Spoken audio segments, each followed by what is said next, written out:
Kayaknya lampunya lurus, mobil masuk di dalam. Dia kan heli pun bisa dia.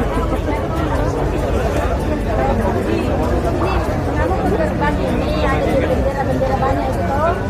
Gerbang utama, gerbang besar.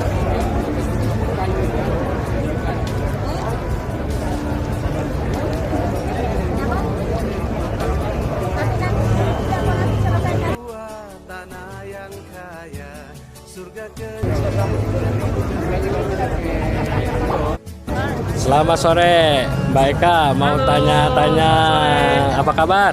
Luar biasa. Sehat selalu ya? Salam sehat. Mbak Eka, mau tanya apa kesan dan pesan tentang adanya PON di Papua ini? Wah, PON ini sangat luar biasa ya. Apalagi dengan beberapa venue, terus jalannya. Jadi seluruh Indonesia mereka tahu bahwa di Papua nih sudah ada pembangunan yang sangat luas, sangat-sangat maju lah. Tidak kalah dari yang lain. Luar biasa. Luar biasa ya. Ya. Harapan ke depan bagaimana, Mbak Eka? Harapan ke depan semoga pariwisatanya juga dihidupkan biar semua saudara-saudara kita yang ada di Nusantara bisa datang ke Papua. Ke Papua, mantap. Terus buat generasi muda, tempat-tempat venue ini mau diapain atuh? Yang pastinya kalau dari kita sendiri akan menjaga, merawat, melestarikan dan mendidik atlet-atlet baru serta mengadakan event-event lah biar setiap venue-nya bisa lebih terjaga dan dimanfaatkan. Oke. Luar biasa atlet-atlet dari Papua, saya lihat udah sekarang peringkat emasnya banyak sekali. Iya. Apa ada kebanggaan kah? Iya, jelas apalagi untuk perolehan medali-medali saya ikuti luar biasa untuk capaiannya. Siap, terima kasih Mbak Eka, sehat selalu dan sukses. Siap. Salam sehat selalu, Papua. Terima kasih. Adanya PON ini membantukah di sini? Oke, dari segi membantu dan tidak membantu, saya pikir yang pertama kita harus mengidentifikasi masyarakatnya. Masyarakat Papua seberapa banyak yang dibantu dan masyarakat non Papua seberapa banyak yang dibantu, supaya kita tidak menggabungkan semua oknum itu dan kita mengatakan semua masyarakat Papua dibantu oleh pihak PON. Oke, siap. Terus dari kaum muda dengan adanya PON Papua ini apa harapannya? Saya pikir kalau kita bicara dari segi kaum muda ya, hal baik yang ditinggalkan adalah adanya fasilitas yang kemudian ke depan kaum muda selanjutnya mereka bisa memanfaatkan untuk kembangkan diri, baik itu di berbagai cabang olahraga. Jadi saya pikir ke depannya pasca PON, pemerintah sudah harus berpikir bagaimana fasilitas yang ada itu digunakan, dimanfaatkan secara baik untuk kepentingan anak muda. Mantap. Dengan siapakah? Nicholas sendiri. Nicholas dari sini apa? Dari mana?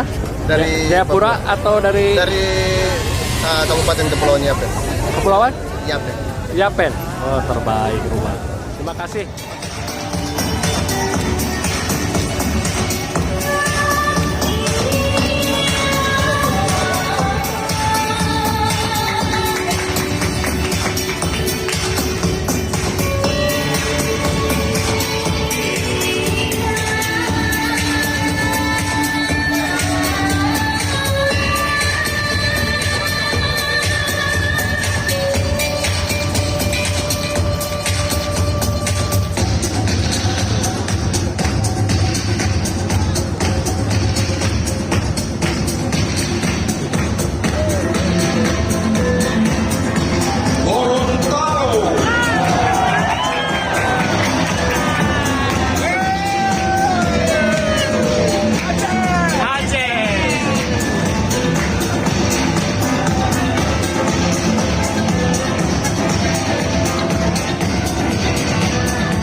baik sekali ya. Di luar negeri lagi udah kan, yang lapangan bola luar negeri ya. Ini dari Papua ini kan ada 7 wilayah adat gitu Iya. kan. Di Papua Barat 2, Oh. kami di Provinsi Papua 5. Oh begitu. Ini sekarang ini yang akan menari ini dari Tanah Tabi. Oh Yang iya. sekarang, yang Tanah Tabi ini yang sekarang ini. Iya. Kota Jayapura, Kabupaten Jayapura. Iya. Sarmi, Kerom. Iya.